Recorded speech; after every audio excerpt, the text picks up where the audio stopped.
बताइए आप। मोहम्मद तस्लीम। सीधा सा एग्जाम्पल दे रहा हूँ, आपको देखनी है बेरोजगारी कितनी है। कुछ मत करो आप।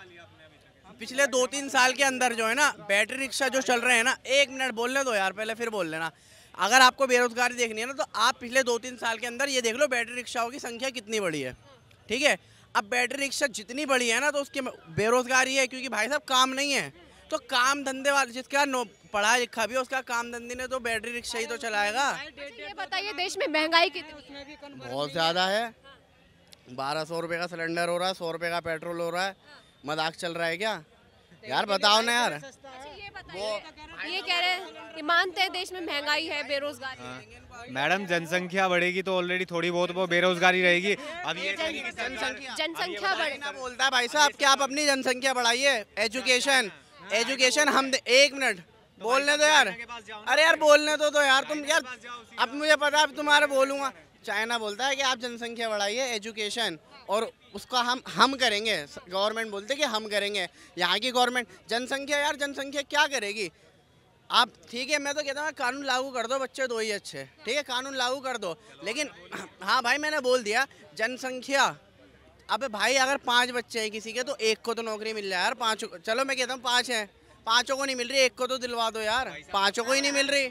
मैडम देखो, ये नहीं बोलूँगा कि 2014 के बाद से होता है, ये तो शुरू से ही होता हुआ आ रहा है। देखो राजनीति जो होती है ना, ये इसी के बेस पे ही चलती है। ये मैं ये नहीं बोलूँगा कि पिछले 9 साल से हो रहा है हिंदू मुस्लिम शुरू से ही होता आ रहा है, मगर अब कुछ ज़्यादा होने लग गया है। होता शुरू से ही आ रहा है। देखो कोई सी भी पार्टी सगी नहीं है किसी की भी, ना हिंदू की सगी है ना मुस्लिम की सगी है भाई, क्लियर बोलता हूँ। लेकिन ये हिंदू मुस्लिम तो शुरू से होता आ रहा है, लेकिन हाँ ये है पिछले कुछ सालों के अंदर ज़्यादा बढ़ गया है। क्या लग रहा है आपको 24 में प्रधानमंत्री कौन होना चाहिए? क्योंकि राहुल गांधी जो है उनकी तो सदस्यता चली गई, लेकिन और भी विपक्षी पार्टियां। देखो बदलाव होना चाहिए, चेंज होना चाहिए प्रधानमंत्री। मैं ये नहीं कहूँगा कि किसी भी पार्टी का है, मैं बोलता हूँ चेंज होना चाहिए। लेकिन कोई विपक्षी खेमे में मजबूत इंसान भी तो होना चाहिए। मजबूत तो जनता बना देगी ना। मजबूत तो मोदी जी कौन से मजबूत थे? जनता ने बनाया है ना। तो आप प्रधानमंत्री के चेहरे में किसको देखते हैं? मैं बोल रहा हूँ ना, मोदी जी मजबूत नहीं थे, जनता ने बनाया ना मजबूत। तो जनता तो जो है ना सड़क से उठाकर अर्श पे बिठा देती है, जनता है ना। अगर आप देखोगे ना तो ठीक है। देखो एक तो पहली बात, अगर आप बोलोगे ना, तो पहली बात तो जैसे एक भिखारी होता है ना, एक भिखारी होता है कि बोलता है अल्लाह के नाम पे कुछ दे दे, या राम के नाम पे कुछ दे दे, तो चलो भगवान के नाम पे दे दे कुछ, भगवान के नाम पे दे दे कुछ, ठीक है, अल्लाह के नाम पे दे दे, भगवान के नाम पे दे दे। तो ऐसी बीजेपी वाले ये कहते हैं कि हमें राम के नाम पे वोट दे दो, तो वो भीख की तरीके से हमारे काम के ऊपर वोट मांग लिया ना जिस दिन, तो किसी भी पार्टी को वोट नहीं मिलेगा। काम के ऊपर काम करो और वोट मांगो, हक से मांगो, सीना चौड़ा करके मांगो। ये थोड़ी ना कि सीना चौड़ा करके वोट मांगो, काम के ऊपर काम करो, वोट काम किया। आपको नहीं लगता कि बीजेपी ने इन 9 सालों में कोई काम किया है? यार देखो सड़कें पहले भी बन रही थी, ठीक है, सड़कें पहले भी बन रही थी, डेवलपमेंट पहले भी हो रहा था। कुछ युवाओं के लिए कुछ करो ना, कुछ युवाओं के लिए, कुछ नई जनरेशन के लिए आप आगे कुछ करो ना। अब आप देखो ना, एजुकेशन पे टैक्स है, बताइए ना, एजुकेशन पे भी टैक्स लग रहा है, तो इसमें क्या? अब भाई साहब अब नहीं बोलेंगे भाई, इन्होंने जवाब दीजिए इनकी बात का। जिस तरीके से इन्होंने कहा है महंगाई है, बेरोजगारी है, उसके साथ साथ बीजेपी जो है राम के नाम पे वोट मांगता है, काम के नाम पे वोट नहीं मांगता। अच्छा, आप इनसे पूछ लो कि ये 15 साल इससे पहले जो सरकार थी उसने इनके लिए क्या कर दिया ऐसा। और मैं बताता हूँ, मोदी का एक एक काम गिनवा देता हूँ। व्यापक स्तर पे जो फ्लाईओवर बन रहे थे वो मोदी ने बनवाए। नहीं, सुन लो बात पूरी। इन्होंने बोला है कि राम के नाम पे वोट मांगते हैं, काम के नाम पे वोट नहीं मांगते। अच्छा मैडम, आज तक किसी भी मीडिया के चैनल का उठा के देख लो, वहाँ पे ऐसा कहीं नहीं लिखा कि राम के नाम पे वोट मांगा जा रहा है। सिर्फ जातिवाद करते हैं तो सिर्फ ये लोग ही करते हैं, ऐसे लोग यहाँ पे आके। कौन लोग करते हैं? ये ऐसे ही लोग करते हैं कि हाँ भाई साहब हमारी जाति को खतरा आ गया, हमारी जाति को ये आ गया। इससे पहले पत्थरबाजी होती थी कश्मीर में, वो पत्थरबाजी रुकवा दी। आप मुझे काम गिनवा दीजिए, आप इनको काम गिनवा दीजिए। 9 साल में भाजपा यूपी में मैडम आप लगा लो, यूपी में भाजपा का शासन था, वहाँ पे पहले कितनी गुंडागर्दी थी, काम भी गिनवाएंगे भाई। सुनो पहले वहाँ पे मतलब कितनी गुंडागर्दी थी। आज जाके देख लो, रात के 12 बजे पहले महिलाएं नहीं निकल पाती थी 8 बजे के बाद, और आज 12 बजे भी खुलेआम निकल जाते हैं, वो भी सिर्फ भाजपा और योगी वजह से, वो भी सिर्फ योगी वजह से। यहाँ पे इतनी योजनाएं खुलवा दी हैं बीजेपी ने, इससे पहले कोई योजना खुलवाई गई थी? नहीं खुलवाई गई। और एजुकेशन की बात करें तो देखो मैडम, महंगाई बढ़ी है तो सैलरी भी बढ़ी है लोगों की, महंगाई बढ़ी है तो लोगों की सैलरी भी बढ़ी है, वेतन। आप ये बोल रहे हैं सिलेंडर इतने का हो गया तो इनको राशन नहीं मिल रहा क्या? इससे पहले कभी राशन मिलता था इनको? इनके यहाँ पे 8-8 बच्चे होते हैं एक परिवार में मैडम, बताता हूँ, तो इनका राशन जो जाता है वहीं से तो जाता है हर महीने। हाँ, क्या नाम है?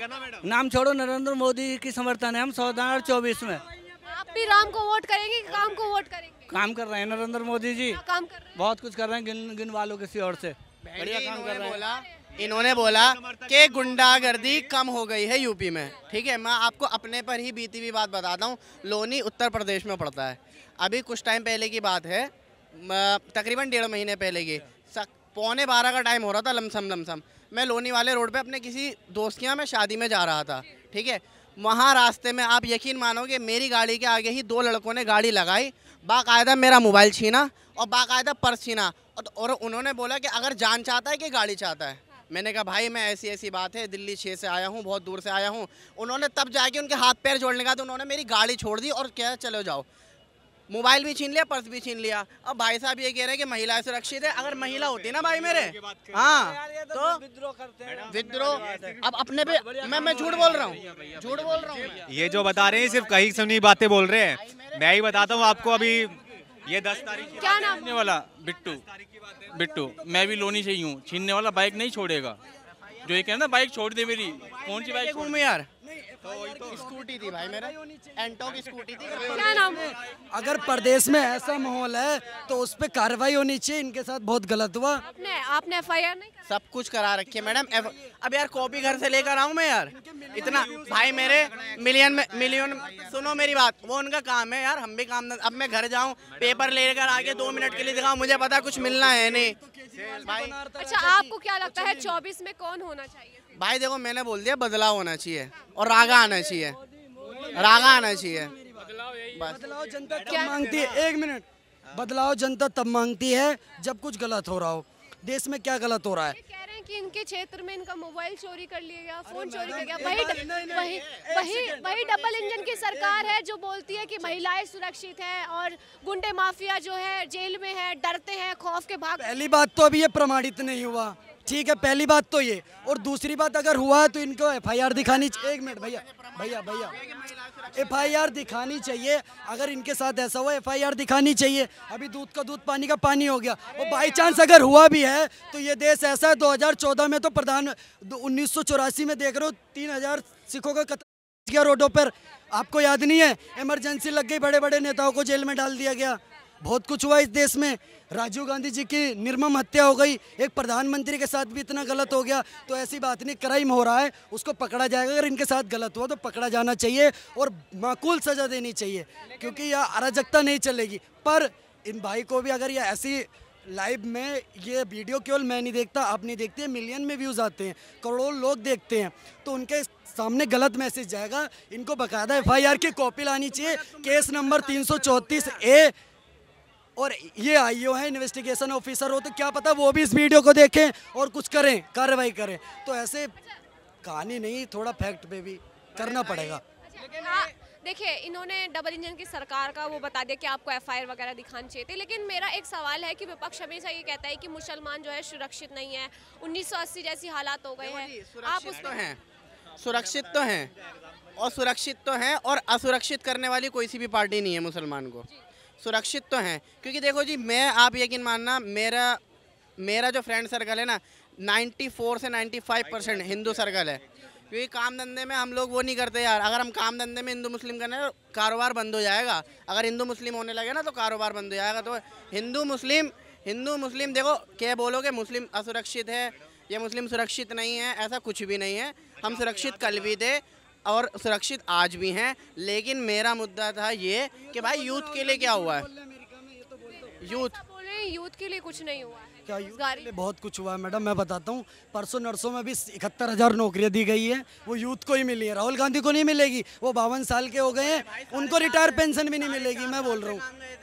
अब तो सुनो मेरी बात, मैं आपका चैनल में मिलियन में व्यूज जाते हैं ना। नहीं मैं बोल रहा हूँ ना, आप ये बोल रहे हैं भाई साहब कि जाते हैं ना। दिसंबर तक देख लेना, गैस सिलेंडर के भी रेट घट चुके होंगे, पेट्रोल के भी रेट घट चुके होंगे, क्योंकि 24 में इलेक्शन है। क्योंकि नितिन गडकरी जी ने बोला है वो इलेक्ट्रिक व्हीकल इस साल के लास्ट तक इतने ले आएंगे कि पेट्रोल कोई 20 रुपए में भी नहीं खरीदेगा। इनके कहने का मतलब नितिन गडकरी जी ने खुले आम आकर के बड़े मन से कहा है कि इस साल के लास्ट तक वो इतने इलेक्ट्रॉनिक व्हीकल ले आएंगे कि खाद्य और पेट्रोलियम के रेट 20 रुपए में भी पेट्रोल कोई खरीदेगा नहीं। मैं बता रहा हूँ, बिल्कुल सही कह रही हैं। ये तो कहने का मतलब ये है, पार्टी का इनके कहने का मतलब ये है कि चुनाव नजदीक आ रहे हैं तो सारी चीजें सस्ती होंगी। आज जुम्मा है भाई, बिल्कुल सही बोल रहे हैं, गलत नहीं बोल रहे। समर्थन करता हूँ मैं इनका, सही कह रहे हैं कि इस साल के लास्ट तक पेट्रोल 20 रुपए में भी नहीं लेगा, क्योंकि इलेक्ट्रिक व्हीकल आ जाएंगी सारी। 20 रुपए हो या 30 रुपए हो, उनके कहने का मतलब आप समझे नहीं। उन्होंने बोला है जैसे जैसे चुनाव नजदीक होंगे। इनकी बात सरकार ने सुन ली। इन्होंने हफ्ते 10 दिन पहले भी बोला होगा ये बात। भाई की बात को करोड़ों लोगों ने देखा, वो भारतीय जनता पार्टी के कानों में भी गई, और सबसे बड़ी बात नितिन गडकरी जी ने भी सुनी। तभी उन्होंने आके 2-4 दिन पहले बोला कि आज इस साल के लास्ट तक भाई के कहने पर हम इतने इलेक्ट्रिक व्हीकल ले आएंगे कि पेट्रोल कोई 20 रुपए में भी नहीं लेगा। अब बताओ, इनके कहने पर काम कर तो रहे हैं? नहीं कर रहे। बोला नहीं बोला, बोला है, फैक्ट में बोला है। इलेक्ट्रॉनिक जो ये कह रहे हैं कि व्हीकल ले आएंगे, उसको खरीदने के लिए लोगों के पास पैसा भी तो होना चाहिए ना। अब एक बात बताइए, डेली पेट्रोल 100 रुपए का डलवा रहे हैं, वो उसका पैसा है। 1-1 लाख की, 2-2 लाख की, 10-10 लाख की मर्सिडीजें, 50-50 लाख गाड़ियां चलाने के लिए पैसा है। फिर तो इतना पैसा नहीं है तो गाड़ी ले क्यों रहो, पैदल घूमो। इतना ही पैसा नहीं है तो फिर पेट्रोल चल क्यों रहो। ट्रांसपोर्टेशन है 5 रुपए में, डीटीसी की 10 रुपए में पूरी दिल्ली घुमाएगी। 200 रुपए का पास बनवाओ, पूरी दिल्ली घूमो। मेट्रो है पूरी दिल्ली में, ऐसे घूमो। मेन बात कहीं ना कहीं पैसा है, आपको समय की बचत करनी है, नहीं घूमनी। दिल्ली मेट्रो। क्या नाम हुआ सर आपका? मैम मेरा नाम सौरभ है। सौरभ जी कहाँ के रहने वाले हैं? मैं एक्चुअली दिल्ली का ही रहने वाला हूँ। कैसे देख रहे हैं मौजूदा सरकार जो है भाजपा की है केंद्र में, और अब 2024 के चुनाव आएंगे तो क्या लगता है आपको, बीजेपी फिर से आएगी या विपक्षी पार्टियां जिस तरीके से काम कर रही हैं वो पूर्ण होगा? मैडम जो आपने बोला कि केंद्र में अभी बीजेपी की सरकार है, तो एक्चुअल बीजेपी की ये आनी चाहिए। लेकिन क्यों आनी चाहिए? कहते हैं युवाओं के लिए रोजगार नहीं है, ऐसा कहते हैं विपक्षी पार्टियां। बेरोजगारी फैल गई दिल्ली में करीबन मेरे को 15 साल हो गए, तो मेरे को तो नहीं बोला किसी ने आज तक कि रोजगार नहीं है। रोजगार है मैम रोजगार, बट ये होगा कि जो बोलता होगा वो कर नहीं पाता होगा। एक्चुअल रोजगार है, लोग कर नहीं पाते हैं उसको। महंगाई देख रहे हैं आप? महंगाई। जी भाई साहब क्या नाम? नाम छोड़िए, क्या रोजगार है हमें बताओ। क्या, हाँ क्या रोजगार करने वाला होना चाहिए। कहाँ पे चले? क्या कह रहे हैं? मैं क्या कह रहा हूँ, 10 दुकानों पे चलो आप, और 10 दुकान से पूछना कि भाई आपके कितनी तक की अभी तक बिजनेस हुई है। अभी कह रहे भाई सब रोजगार, आप कह रहे रोजगार। अरे मैडम ऐसे ही लोग बोलते हैं जिनको खुद नहीं करना आता है, जिनको काम नहीं करना आता या जो करना नहीं चाहता, वो लोग ही बोलते हैं कि रोजगार नहीं है। काम करने वालों के लिए रोजगार है, नौकरियां कहाँ हैं? जो केंद्र सरकार बोलते हैं 5 करोड़ युवाओं को नौकरी मिलेगी, एक भी नौकरी। कोरोना की वजह से वो चली गई थी, लेकिन फिर भी खोली गई। जो वैकेंसी चल रही है, रोज जॉब चल रही है, लेकिन जिनका सिलेक्शन हो गया वो ठीक है, और जिनका नहीं हो रहा है वो अलग बात है मैडम। वो तो अपनी मेहनत और काबिलियत के ऊपर बात होती है ना, कि भाई इंसान कितनी मेहनत कर पाता है उसके अकॉर्डिंग। इधर आइए, ये कह रहे हैं जो जितनी मेहनत करेगा उसके अनुसार नौकरी मिलेंगी। नौकरियां मिल तो रही हैं? कहाँ मिल रही है नौकरी बताओ। इतने सारे यहाँ पे बंदे खड़े हैं, इससे पूछना कि किसी के पास नौकरी है, पूछो तो सही। इनसे जाकर पूछो, दुकानों पे जाकर पूछो, जो महिला काम कर रही है 6-6 हज़ार में, जो पूरे महीने बिता देती है, उसमें भी कुछ नहीं बचता है। वो बच्चे के खातिर ही तो जाती है ना। वो क्या बात कर रहे हैं आप? ये कह रहे हैं आपकी चलिए, सीलमपुर चलिए, जाफराबाद चलिए, चांदनी चौक चलिए, नई सड़क चलिए, कहीं भी आप सिर्फ यहीं पे करते हो। आगे भी जा करके पूछिए क्या परेशानी है। नहीं, आपका रोज का यहीं पे 17-18 बंदे आते, यही बात होता है बस। मैंने इनके गले ही मोहल्ले पड़ोस की बात वो अलग है कि भाई इनकी निजी प्रॉब्लम है। और ऐसा तो नहीं कि हर किसी को रोजगार नहीं है। इनमें से आप 10 बंदे इकट्ठे कर लो, 10 में से आपको 8 को तो नौकरी होगी फिलहाल अवेलेबल, और ये बोलता है कि रोजगार नहीं है। बताइए, आप बता दिए रोजगार है देश में कि नहीं है? नहीं है। इनका है नौकरी, कह रहे रोजगार नहीं है, आप कह रहे कि रोजगार ही रोजगार है। मैडम आपसे पूछ लेते, रोजगार है देश में? नहीं। रोजगार है देश में? सरकारी नौकरी तो हर किसी को नहीं मिल सकती, वो तो मेहनत करोगे तभी मिल पाएगी। अब ये चाहते हैं कि उनको गवर्नमेंट जॉब मिल जाए उनको। तो देखिए, चांदनी चौक से आप लोगों की आवाज़ सुन रहे थे, जहाँ पे लोग महंगाई, बेरोजगारी, साथ में प्रधानमंत्री जैसे मुद्दों को उठा रहे थे। ऐसे किसी वीडियो के साथ आपको जल्द मिलूंगी मैं कृतिका।